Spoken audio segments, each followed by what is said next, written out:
우리 같이 한번 합독을 하겠습니다. 충성된 사자는 그를 보낸 이에게 마치 추수하는 날의 얼음 냉수 같아서 능히 그 주인의 마음을 시원하게 하느니라. 아멘. 제가 한 번 더 읽겠습니다. 충성된 사자는 그를 보낸 이에게 마치 추수하는 날의 얼음 냉수 같아서 능히 그 주인의 마음을 시원하게 하느니라. 아멘. 영어로 기회라는 말은 opportunity죠. 근데 그 기회라는 단어의 어원은 무엇이냐면 조류가 바뀔 때라는 뜻입니다. 조류가 바뀔 때, 그러니까 물의 흐름이 바뀔 때, 그것이 바로 기회라는 말의 어원입니다. 옛날에 배들은 동력을 갖추고 있지 않았기 때문에 조류에 따라서 움직여야 했습니다. 밀물이 들어올 때에 바뀌는 조류를 따라서 배가 항구에 정박했기 때문입니다. 조류가 바뀔 때 배가 항구에 정박하듯이 그리스도인들도 기회가 주어질 때 그것을 절호의 찬스로 만들어야 합니다. 여러분, 지금은 코로나로 인해서 여전히 위기라고도 말하고 움츠러들어 있기도 하지만 꼭 그런 것만은 아닌 것 같아요. 왜냐하면 이제 많은 분들이 백신을 맞으면서 코로나로부터 벗어날 날도 멀지 않았다라고 하는 그런 마음의 긍정 기류가 형성되고 있습니다. 저도 이렇게 백신을 맞고 나니까요, 좀 더 자신감이 생기더라고요. 빨리 마스크를 벗어도 되겠다, 그런 생각이 드는 거예요. 상대방을 배려해서 마스크를 쓰지는 않지만, 마스크를 써야 되지만, 어떻든 우리는 이제 항상 위기만 있는 건 아니잖아요. 올 한 해가 되면 특별히 이제 하반기부터 좀 더 모든 상황이 더 여유로워질 거고, 이제 부산만 해도 예배 인원을 30%까지 드려도 된다, 이렇게 이제 단계도 하향으로 조정하고 있는 상태입니다. 그러면 또 상황은 바뀌게 될 텐데 우리는 그 상황을 기회로 만들어야 된다는 거죠. 하나님께서 특별히 이제 믿음의 사람들을 세울 때, 또 사용할 때도 보면 믿음의 사람들은 어떤 사람들이었을까요? 준비되어 있었습니다. 그리고 하나님께서 요구하시면 그때 자신의 삶을 아낌없이 드렸습니다. 예를 들면 여호수아 같은 사람도 철저하게 광야 여정을 통해서 하나님의 사람으로 준비가 되지요. 그리고 나서 그가 이제 하나님께서 너 가나안 땅 정복의 지도자로 등판하라 라고 할 때 예 하고 등판을 하고 가나안 정복을 성공리에 마치지 않습니까? 그가 준비되지 않았다면 가나안 정복에서 그 놀라운 일들을 감당할 수 없었을 것입니다. 하나님은 그래서 우리가 잘 아는 것처럼 준비된 자를 사용하십니다. 하나님은 일하시는 방법이 있습니다. 여러 가지가 있는데 그 중에 한 가지는 뭐냐면 사람을 통해서 일하신다는 것입니다. 하나님은 그래서 충성된 자를 찾으십니다. 왜요? 사람을 통해서 일해 가셔야 되니까. 예레미야 5장 1절에 보면 너희는 예루살렘 거리로 빨리 다니며 그 넓은 거리에서 찾아보고 알라. 너희가 만일 정의를 행하며 진리를 구하는 자를 한 사람이라도 찾으면 내가 이 성읍을 용서하리라. 무너져가는 남유다 이스라엘을 바라보면서 하나님은 한 사람을 찾으시죠. 정의를 행하고 진리를 구하는 사람. 그 사람을 다른 말로 뭐라고 표현할 수 있을까요? 충성된 사람이라는 거죠. 마음을 다해서 하나님 앞에 서 있는 그 충성된 사람을 하나님이 찾고 계시는 것입니다. 여러분, 남유다의 우시야 왕이 죽던 해에 그 당시에 선지자는 이사야 선지자가 있었죠. 나라가 이미 기울어져 가고 있는 그런 상황입니다. 그런데 이사야가 하늘 보좌에 주님이 앉아 계시고 하나님의 영광이 임하는 환상을 보게 됩니다. 그리고 이사야는 하나님의 음성을 듣게 되지요. 이사야 6장 8절에 보면 내가 또 주의 목소리를 들으니 주께서 이르시되 내가 누구를 보내며 누가 우리를 위하여 갈고 하시니 그때 내가 이르되 내가 여기 있나이다 나를 보내소서 하였더니 하나님께서 환상 가운데 이사야에게 뭐라고 말씀하고 계시는 것입니까? 내가 누구를 보내고 싶다는 거죠. 어디로요? 지금 이렇게 온갖 죄악으로서 인하여 무너져가고 있는 이 민족을 향해서 내가 누구를 보내고 싶다는 거예요. 거기서 말하는 누구는 어떤 사람일까요? 아무나가 아니겠죠. 하나님 마음에 합한 사람, 하나님께서 쓰시기를 원하는 그러한 사람, 그래서 누구를 보낼까라고 할 때 이사야가 뭐라고 말합니까?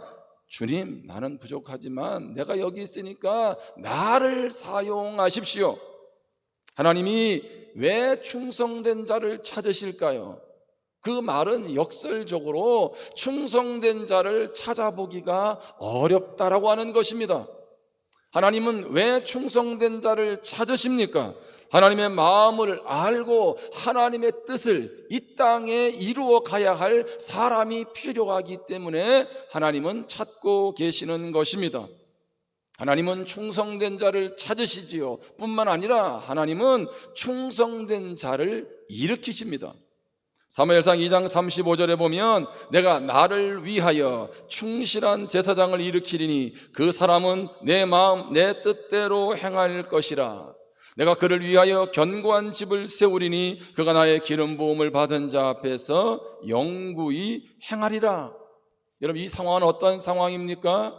이스라엘이 타락하죠. 사사시대의 말기에 해당되는 데가 아니겠습니까?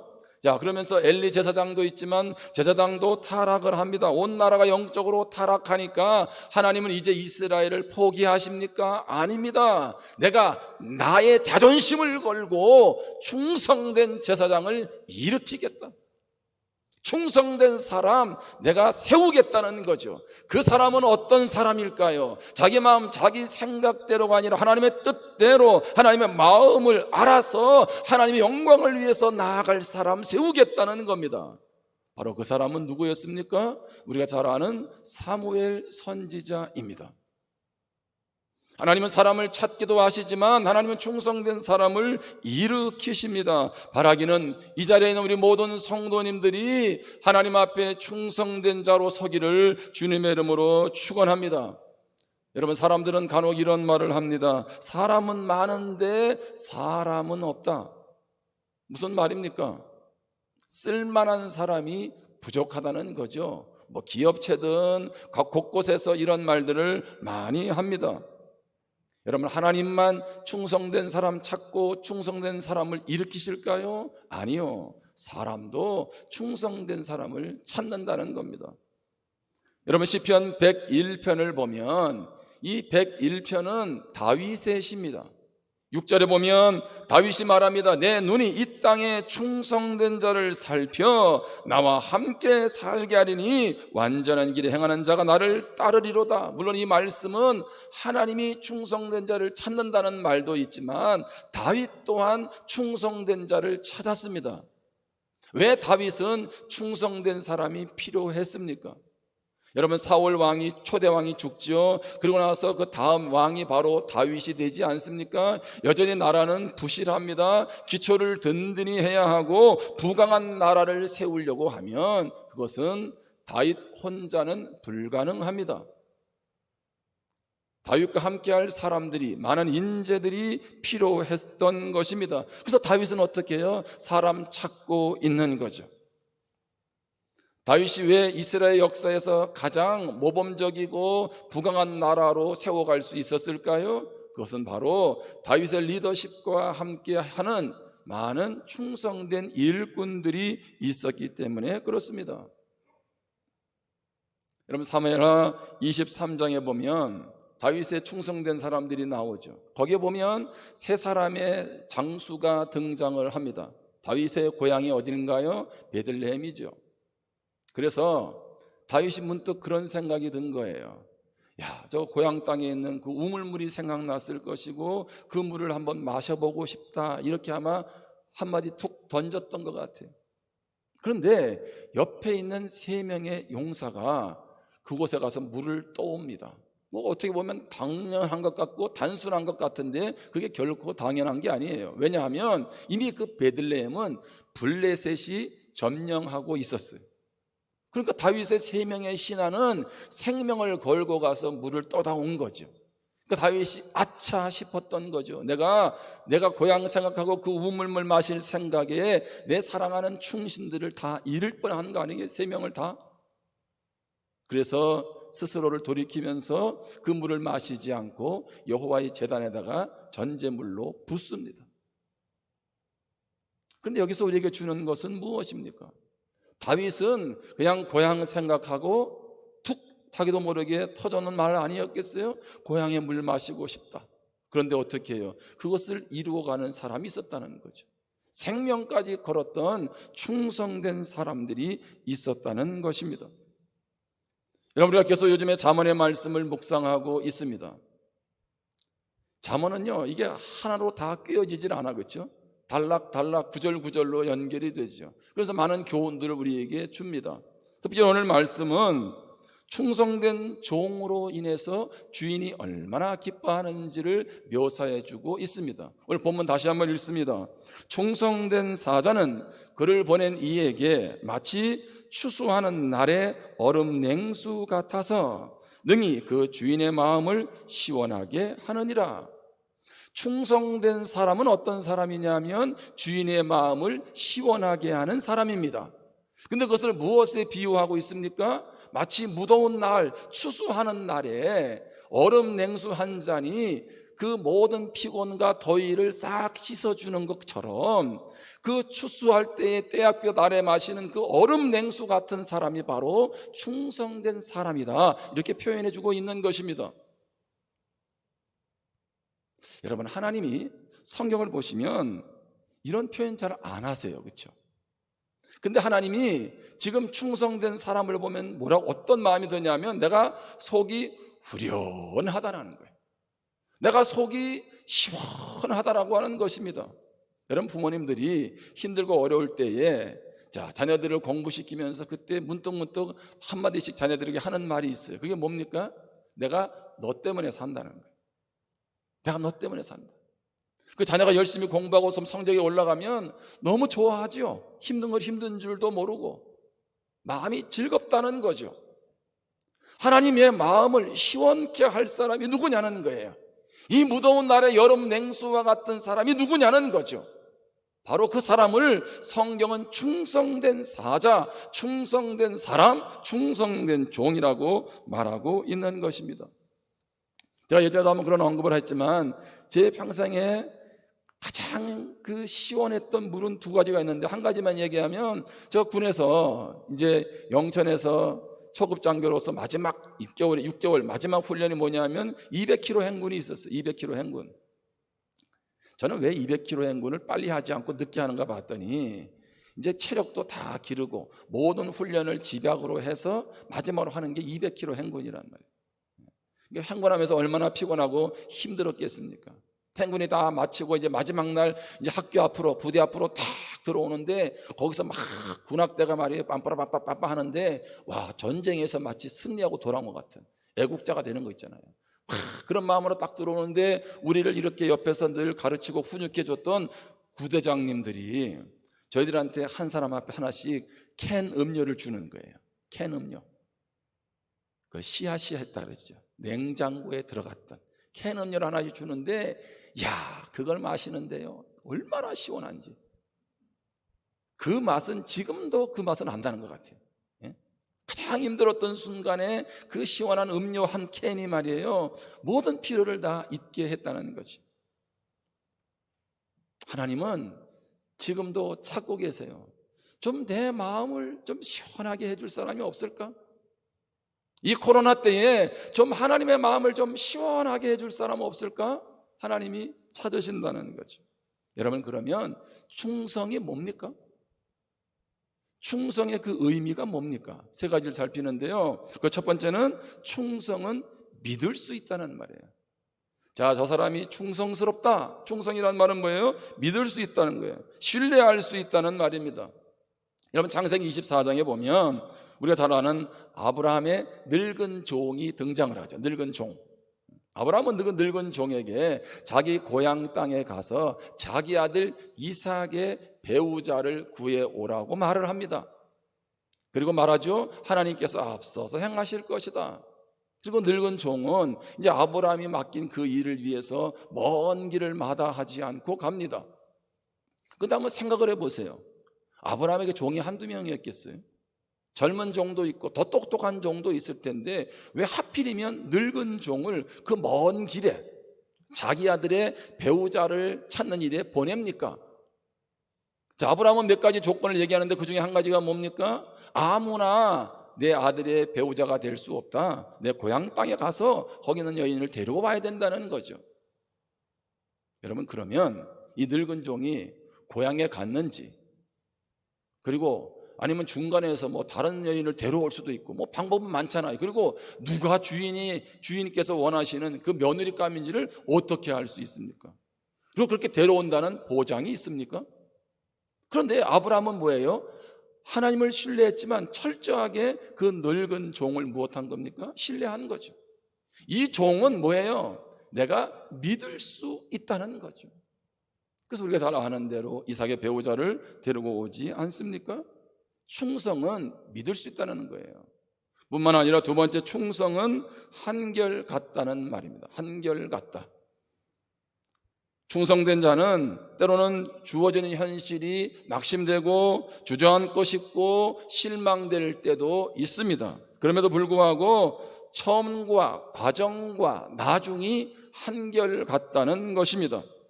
많은 사람들이 어떤 일을 맡기면 처음에는 열심히 합니다. 그런데 중간에 포기하는 경우들이 많습니다. 그런데 믿음의 사람들, 충성된 사람들을 보면 끝까지 사도 바울이 말하는 것처럼 무엇 할 때까지요? 마지막까지, 생명 다할 때까지 믿음을 지켰다고 고백하고 있습니다. 여러분, 한결같다는 말은 뭐예요? 꾸준하다는 거죠. 매일매일이라는 말입니다. 지속적이라는 말입니다. 2020년에 데뷔 30주년을 맞은 신영옥 성악가가 그런 얘기를 했습니다. 여러분 잘 아는 것처럼 그분은 세계적인 성악가가 아니겠습니까? 자, 그가 하루만 노래를 안 해도 제 소리가 나오지 않아요, 이런 말을 했어요. 세계적인 음악가, 이미 벌써 다 모든 것들을 몸에 배서 할 수 있는 세계적인 성악가임에도 불구하고 하루만 노래를 연습을 안 해도 자기 소리가 안 나온다는 거예요.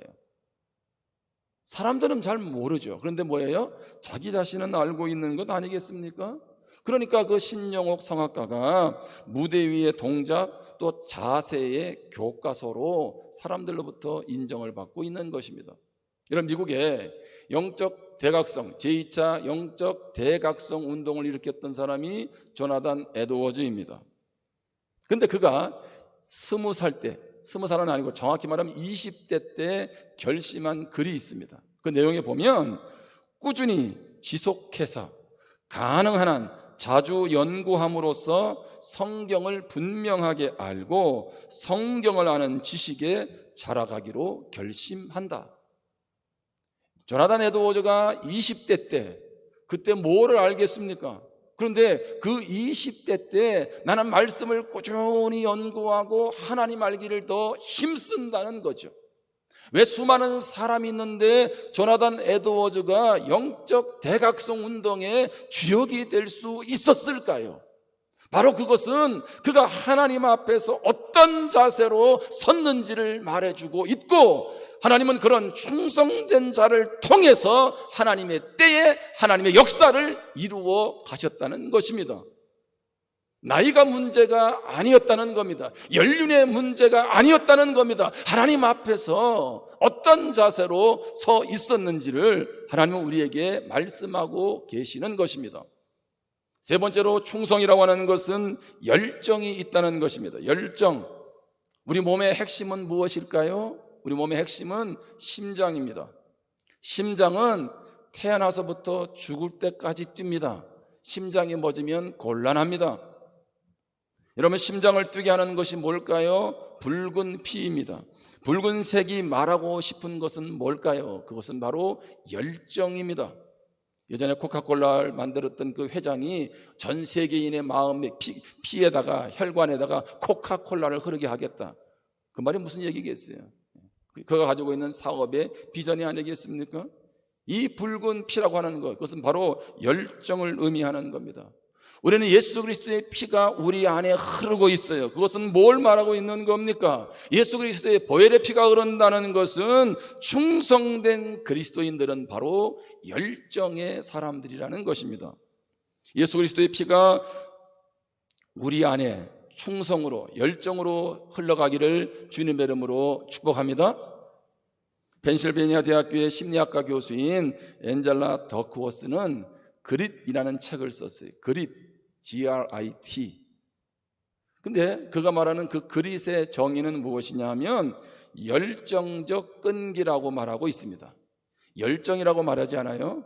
열정적 끈기. 다시 말하면 열정을 갖는데 지치지 않는 열정을 갖고 사는 것입니다. 이 말은 무슨 얘기냐면 열정이 있다가 사그라지는 것이 아니라 계속적으로 열정적인 인생을 살아가는 것, 그것을 바로 그릿이라고 말하고 있는 거죠. 그리스도인은 내 안에 계신 예수로 말미암아 그렇게 살아갈 수 있는 사람들입니다. 다시 정리합니다. 충성이라는 말이 뭐예요? 내가 충성하겠다는 말이 아닙니다. 그 말 속에는 믿을 수 있다는 말이고 한결같다는 말이고 열정이 있다는 말입니다. 그런데 이 말씀을 가만히 묵상하다 보면 무슨 생각이 드세요? 나를 보니까 아니야. 여러분 그런 생각 안 드세요? 야, 나는 그렇게 한결같지도 그렇게 믿을 만하지도 그렇게 열정이 늘 있는 것도 아니라는 거죠. 그래서 아예 미리 고개를 젓는 사람이 있어요. 나는 아니야. 근데 성경은요, 우리 모두는 충성될 수 있다고 말씀합니다. 왜 그것이 가능할까요? 그것은 우리를 사랑하시는 하나님이 계시기 때문에 그렇습니다. 충성된 하나님의 사람이 되려면 주님과 사랑의 관계 안에 머물러야 합니다. 여러분, 충성은 단순한 의지와 결단으로부터 오는 것이 아닙니다. 사랑의 관계와 충성은 비례합니다. 자, 우리가 예수 그리스도를 마음의 믿음으로, 구주로 믿음으로 말미암아 우리는 어떻게 했어요? 그 십자가의 은혜와 사랑으로 구원을 받았죠. 그리고 삶의 길을 달려갑니다. 근데 그 삶의 길을 계속적으로 달려가는 그 원동력은 무엇입니까? 그것은 구원받은 그 은혜뿐만 아니라 날마다 부어지는 하나님의 은혜가 있기 때문에 달려가는 것 아니겠어요? 그래서 우리는 충성된 삶은 철저하게 늘 주님과의 사랑의 교제 아래 머물러야 한다는 것입니다. 여러분, 사도 바울을 잘 보세요. 그가 예수님을 만나고 이방인을 구하는 사람으로 쓰임받지 않습니까?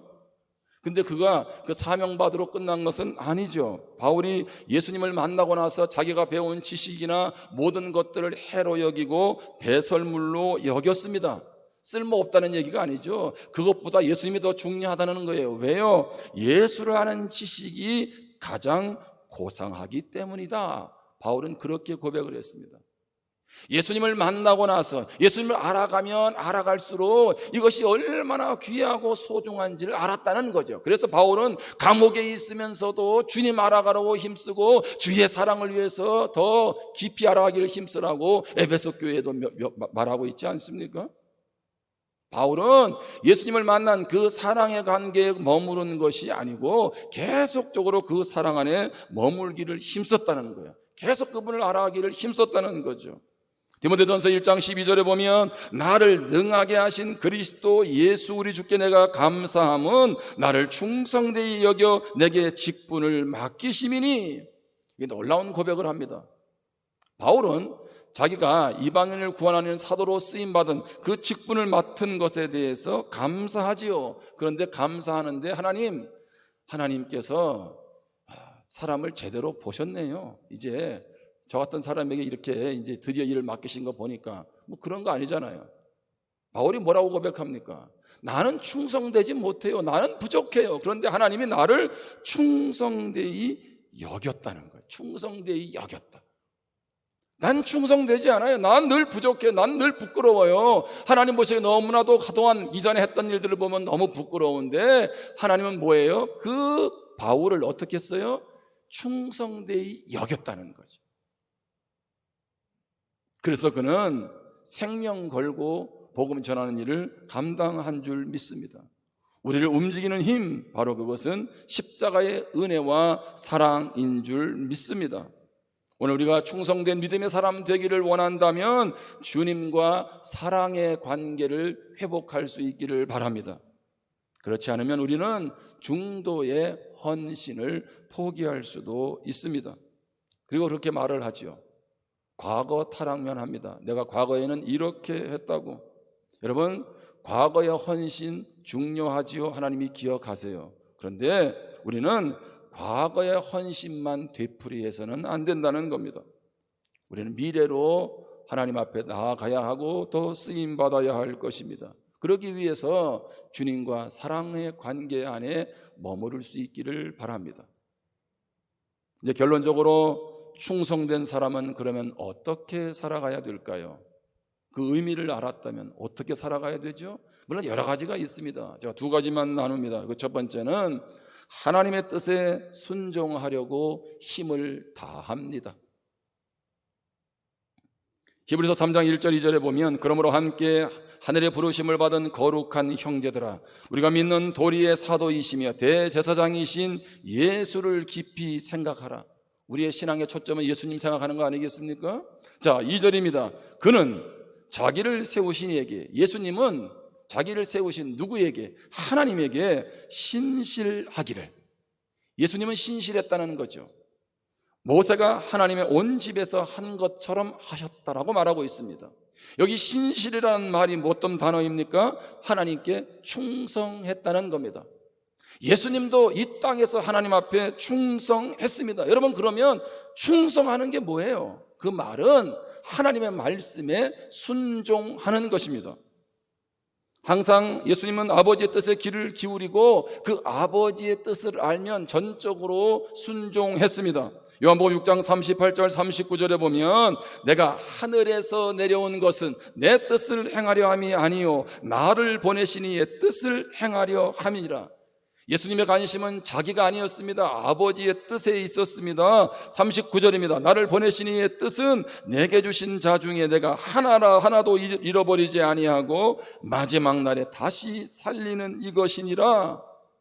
예수님께서 깨달은 아버지의 뜻은 무엇입니까? 한 영혼이라도 더 살리는 것, 구원하는 것, 그것이 예수님의 하나님의 향한 뜻이고 목적임을 고백하고 있는 것이죠. 그래서 예수님은 이 일에 집중하지 않습니까?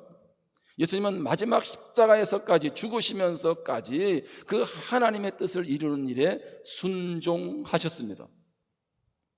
자, 그러한 모습을 바라본 닮아갔던 사도 바울은 어떠했습니까? 고린도후서 1장 20절에 보면 하나님의 약속은 얼마든지 그리스도 안에서 이해가 되니 그런즉 그로 말미암아 우리가 아멘하여 하나님께 영광을 돌리게 되느니라. 하나님의 약속, 하나님의 말씀은 예밖에 없다는 거예요. 예, 아니요가 없다는 겁니다. 그래서 아멘하여 하나님께 영광을 돌리라. 하나님의 말씀에 예라고 하는 말은 무슨 얘기입니까? 아멘이라는 말입니다. 아멘이라는 말은 무슨 얘기예요? 그 말은 순종이라는 말이에요. 순종. 하나님의 말씀에 순종할 것만 있지 하나님이 하지 말라고 하는 것은 하지 않으면 되는 것 아니겠습니까? 나는 하나님 앞에 충성된 사람 되고 싶다. 여러분 그러세요? 그러면 하나님 말씀에 힘을 다해서 순종하세요. 또 한 가지 기억할 것은 작은 일에 성실하게 감당해야 합니다. 우리는 충성하면 큰 일을 생각합니다. 큰 업적을 생각합니다. 중요한 일, 그리고 희생을 치르되 크고 놀라운 이런 의미로 많이 생각을 합니다. 그러다 보니까 충성이라는 말을 들으면 부담스러워집니다. 좀 나하고는 좀 상관없는 남의 얘기같이 우리는 느껴지기도 합니다. 세상에서는 큰 일을 하면, 눈에 띄는 행동을 하면 인정합니다. 그런데 하나님의 나라의 원칙은 그렇지 않습니다. 충성해야 될 영역이 그렇게 어렵지 않다는 거예요. 여러분 누가복음 16장 10절에 보면 지극히 작은 것에 충성된 자는 큰 것에도 충성되고 지극히 작은 것에 불의한 자는 큰 것에도 불의하니라. 뭐라고 말하고 있습니까? 충성을 말할 때 대단한 것을 하면 충성되다라고 말하지 않고 지극히 작은 것에 충성하면 충성되다라고 말하죠. 여러분이 지극히 작은 게 뭘까요? 이 단어의 말은 말 그대로 누구나 다 할 수 있는 하찮은 일, 이게 지극히 작은 거예요. 나만이 아니라 누구나 다 할 수 있는 하찮은 일 뿐만 아니라 별로 중요하지 않은 일, 바로 이것이 지극히 작은 것입니다. 그럼에도 불구하고 남들이 다 할 수 있는, 누구나 할 수 있는 별 볼 일 없는 그 일도 최선을 다하고 성실하게 하면 하나님은 그것을 충성되다 인정해 주신다는 것입니다. 여러분, 주의 일을 하면서도 그런 분 안 계세요? 나는 돈이 없어서, 나는 건강이 없어서, 나는 이러저런 환경에 문제가 많아서. 여러분, 그건 다 핑계예요. 하나님 우리를 모르세요? 여러분, 건강이 안 좋으면 기도는 할 수 있잖아요. 물질이 없으면 몸으로도 할 수 있고요. 찾아보면 할 일이 얼마나 많겠습니까? 그렇지 않겠어요? 하나님은 오늘 우리가 작은 일에 최선을 다하기를 원하십니다. 여러분, 우리의 인생을 돌아보아도 성공한 인생은 대단한 일을 해서가 아니라 작은 일이 모이고 모여서 어느 날 큰 일들을 이루는 것을 우리는 경험적으로 알고 있습니다. 세상에 하찮은 일은 없습니다. 하찮은 일이라고 여기는 사람만 있을 뿐입니다. 다시 말합니다. 하나님 앞에서 이 세상에 하찮은 일은 없습니다. 하찮은 일이라고 여기는 사람만 있을 뿐입니다. 집에서 설거지하는 엄마, 돈을 못 벌어와도 하찮은 일입니까? 절대 그렇지 않습니다. 큰 일은 크게 보이지만 작은 일은 누군가 하지 않으면 또 다른 누군가가 불편을 겪게 됩니다. 마태복음 25장 21절에 보면 그 주인이 이르되 잘하였도다 착하고 충성된 종아, 내가 적은 일에 충성하였으며. 참, 하나님은 이럴 때 좀 표현이 좀 다르게 좀 하시지. 뭐라 그랬어요? 적은 일에 충성하였으며 내가 많은 것을 내게 맡기리니 내 주인의 즐거움에 참여할지어다. 할렐루야. 작은 일에 최선을 다하니까 하나님은 더 많은 일을 맡기십니다. 왜 나를 알아주지 않나요? 더 많은 일을 맡겨주지 않나요? 아니요, 그냥 주어진 것 하면 하나님이 더 맡기신다는 거죠. 이제 말씀을 마무리하면서 여러분, 요셉을 한번 가만히 생각해 보세요. 형들에 의해서 애굽에 종으로 팔려갔을 때에 무슨 미래가 있습니까? 뭐 종인 주제, 노예 주제, 뭐 생명도 자기 마음대로 어찌할 수 없는 그런 상황 아니겠습니까? 그럼 그냥 시키는 일을 하다가 뭐 그렇게 인생 끝날 수도 있잖아요. 뭐 게으르게 주인 볼 때는 일을 하는 척 하다가 그냥 일 안 하고 일도 마무리할 수 있지 않겠습니까? 만약에 요셉이 그러했다면 그 보디발의 집에 가정 총무가 될 수도 없었을 것이고 30살의 애굽의 총리도 되지 못했을 거예요. 여러분, 다윗도 한번 생각해 보세요. 사무엘이 이새에게 사람을 보내죠. 자녀들을 다 모아놓으라는 거예요. 근데 다윗은 사무엘 선지자가 자기 집에 오는지 형제들이 다 모여 있는지 몰랐어요. 왜요? 양치고 있었거든. 아니, 아버지가 다윗도 불러야 되지 않겠어요? 아무리 자녀가 많더라도 막내 아들이라 할지라도 좀 불러야지요. 다윗은 무엇하고 있습니까? 아버지 양돌 보고 있어요. 그 당시 양친다는 것은 하층민이나 하는 별 볼 일 없는 일입니다. 다윗 별 볼 일 없는 사람이었어요. 아버지 눈에 별 볼 일 없는 사람이었다고요. 이미 형들부터 아버지께로 인정받는 사람이 얼마나 많았어요. 근데 하나님은 그 다윗을 불러서 왕으로 기름 부으시잖아요. 왜 기름 부으세요? 그가 하찮게 보이는 그 일이라도 최선을 다한 거 아니겠습니까? 사자와도 싸우고 곰과도 싸우고 이리와도 싸우고. 왜요? 양 지키기 위해서. 물맷돌을 얼마나 잘 돌렸으면, 얼마나 연단을 했으면 골리앗도 한 방에 쓰러뜨렸겠습니까? 믿음의 사람들은 일의 경중을 따라서 하는 것이 아니라 모든 일을 하나님의 일로 알고 성실하게 감당한 것입니다. 여러분의 일터에서 충성된 사람이 되시기를 바랍니다. 여러분, 하나님 앞에서 충성된 사람 되시기를 바랍니다. 이 시대의 화두는 변화죠, 변화. 저도 이런 말을 계속 많이 사용하고 있는데, 변화라는 걸 가만히 보면요, 그 변화의 속도를 따라잡기가 너무 힘이 듭니다. 그러다 보니까 빠른 변화 속에 사람들이 너무 가벼워지는 것 같아요. 깊이를 잃어버리고 살아가고 있지 않나, 그런 생각이 듭니다.